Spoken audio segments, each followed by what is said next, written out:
আমরা জনসাধারণ হসপিটাল রুটের প্লাস আমাদের মানে এটা ইমার্জেন্সি রুট, আমরা এটা বন্ধ করেছি আজকে। একমাত্র কারণ হলো আমাদের রাস্তাঘাটের বেহাল অবস্থা।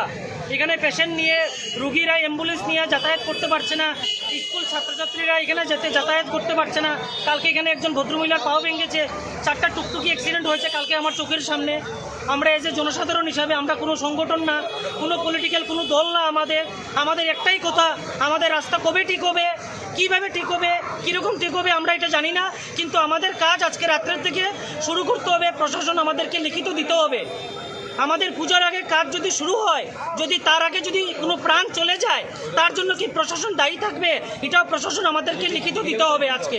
আচ্ছা, আপনাদের দাবি যদি না মানা হয় কি করবেন? আমাদের দাবি যদি না মানা হয়, আজকে আমরা আন্দোলন চালিয়ে যাব, কালকে আমরা বৃহত্তর আন্দোলনে যাব। আর আমাদের মানে কি বলবো আপনাদেরকে, মানে শিলচর শহরকে আমরা মানে আমাদের হার্ট অফ দ্য টাউন, এটা মেডিকেল আপ টু ক্যাপিটাল থেকে মেডিকেল পর্যন্ত এটা ইমার্জেন্সি রোড। এটাই আসাম ইউনিভার্সিটিতে ছাত্ররা যাতায়াত করে, শিলচর এনআইটিতে যাতায়াত করে। এখানে অনেক অনেক মানে প্রবলেম সম্মুখীন হয়ে আমরা কাজ করছি সবাই। সাংসদ এবং যে বিধায়ক আছেন ওনারা কি বলছেন? সাংসদ বিধায়ক তো ওনারা বলছেন পূজার আগে ঠিক হবে, কিন্তু পূজার আগে যদি কোনো প্রাণ চলে যায় তার দায়ী কে নেবে?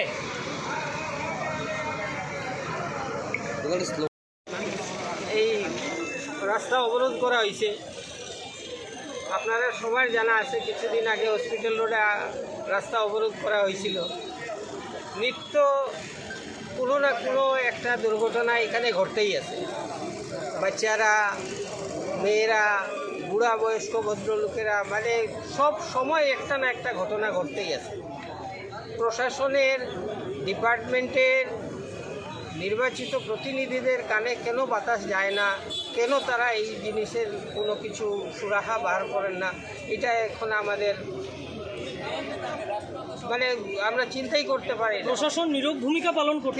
কেন পালন করছে প্রশাসন নীরব ভূমিকা? এখন আপনাদের দাবি কি? দাবিও রাস্তা ঠিক হতো, আর আমাদের দাবি কি থাকতে পারে? আর দাবি পূরণ না হলে কি হবে? দাবি পূরণ না হলে এটা বৃহত্তর আন্দোলনে যাব। আন্দোলনে যাব, রোজ করব, কি করব? আমাদের আজকে আমাদেরকে বাধ্য করা হচ্ছে, আমাদেরকে বাধ্য করা হচ্ছে। আমাদেরকে কি করব? আপনারা দেখেন, আমরা তো এই মানুষের অসুবিধা করে আমরা তো সুখী থাকতে পারি না, কিন্তু কি করব? এর চেয়ে বড় অসুবিধা তো ডেইলি নিত্য মানুষের হয়ে যাচ্ছে, সেই জন্য আমরা বাধ্য হয়েছি। আমাদের চলতে থাকবে। আমাদের ডিসি স্যার যদি লিখিত না দেন যে আজকে আমাদের কাজ শুরু করবেন, তাহলে আমরা ছেড়ে দেবো। যদি ডিসি স্যার আশ্বাস দেন, আমরা কোনো আশ্বাস মানব না। আজকে কাজ শুরু করতে হবে, আমাদের ডিসি স্যার লিখিত দিতে হবে আজকে।